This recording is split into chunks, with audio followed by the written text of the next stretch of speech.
Welcome back to Media Week. Let's get a check on the media sector's performance on the share market this week. We're joined by Evan Lucas from IG. Evan, great to have your company on the show. Let's start with sports brand ESPN. It's appointed Seven West Media as its television ad sales rep in Australia. What does this actually mean for Seven?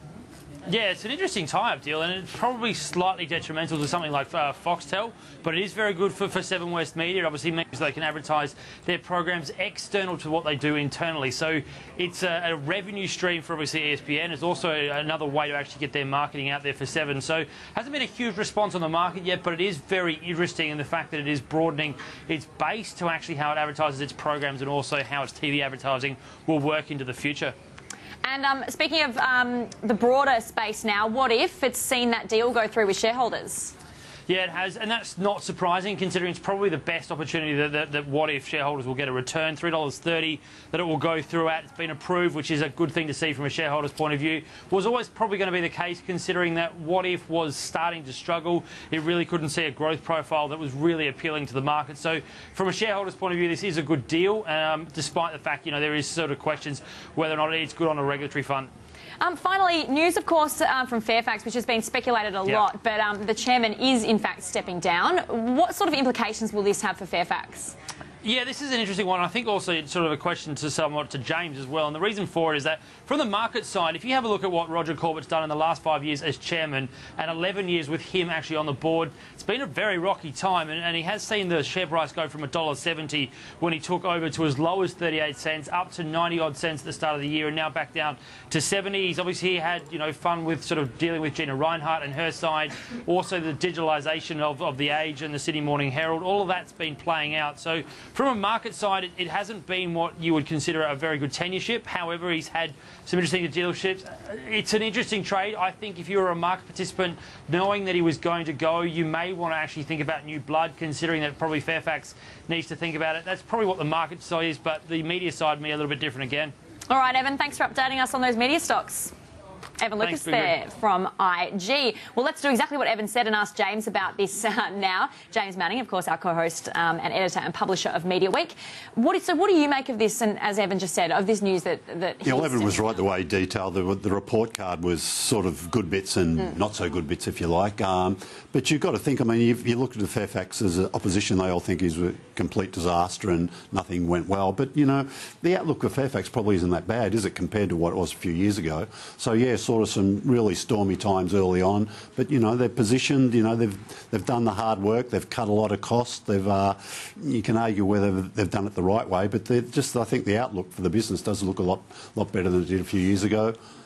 But what sort of chairman do you think they need next? Well, it'd be nice to get someone who's a little bit maybe more content-friendly in appearance or perception, which has perhaps been lacking. You've got Greg Highwood, he's a content guy, the chief executive, but if he had, someone who's a bit more of a colleague perhaps, so that they had more of a united front, the staff might feel a little bit better. The investors, they seem to be, we've talked about before, they seem to be ready to invest a little bit more in the content and the company now. So that sort of appointment would be good, but then maybe a salesperson too, so you can really get out and, someone with a bit of a sales background could be good.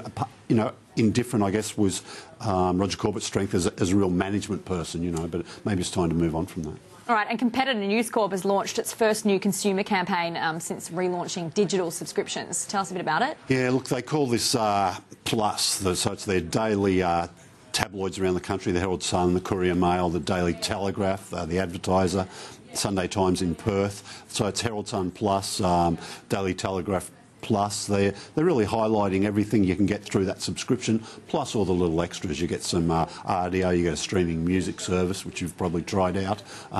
You get some magazine subscriptions, digital magazine subscriptions, just lots of little add-ons. They're really going to emphasise that. And the good thing is they're going to use a lot of their journalists to help push that message. So really focusing on the content. All right, and Fairfax Radio Brisbane, 4BC, has announced a new weekend radio show. Who's doing this? Yeah, Mark Braybrook's going to be doing that. He's a Brisbane guy, he's been at the station for a long time, but he's been working a lot with 2GB recently on their weekend sports shows. No, sorry, continue. Yeah. So now the footy season's over, he hasn't really got that. And I think even though it's a different network, 2GB, but I think 4BC syndicate some of that content. Yeah, sure. And still in radio, of course, we remember Mel Greig from the pranking scandal. She's now talking to broadcasts at a conference in the UK next week about prank calls. Yeah, it's interesting because Australia's got their own radio conference here next week. She's not going to be talking here, but she's going to be talking in the UK. So, you know, that's part of the work. She feels very strongly about, you know, how they could have avoided that situation that they got into with their infamous prank call. So she'll be talking to broadcasters about the dangers of sort of radio gags, I guess. Yeah, she's been very involved in that whole process. Now, Val Morgan hosted the first upfront presentations in the past week. What's it talking about?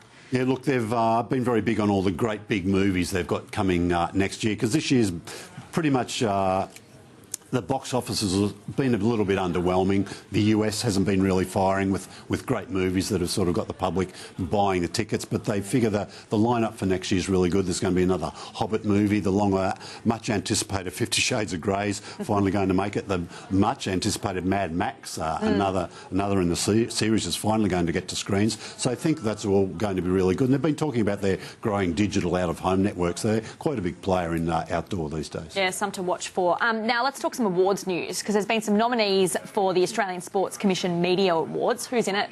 Yeah, look, the Bosler got a nomination from Fox Sports. He does some great work, and they realise the work he's doing there. So it's quite a he's got some good competition though. Jared Waitley, who does a lot of work with the ABC, he's also nominated. Nicole Livingston, David Colbert, who does a lot of athletics and Olympics for Network 10 and 1. They're all the nominees for TV. There's also a guy called Craig Norenbergs who used to work here on sister channel Sky News in the sports department. So he's got a nomination too for something he did at the ABC.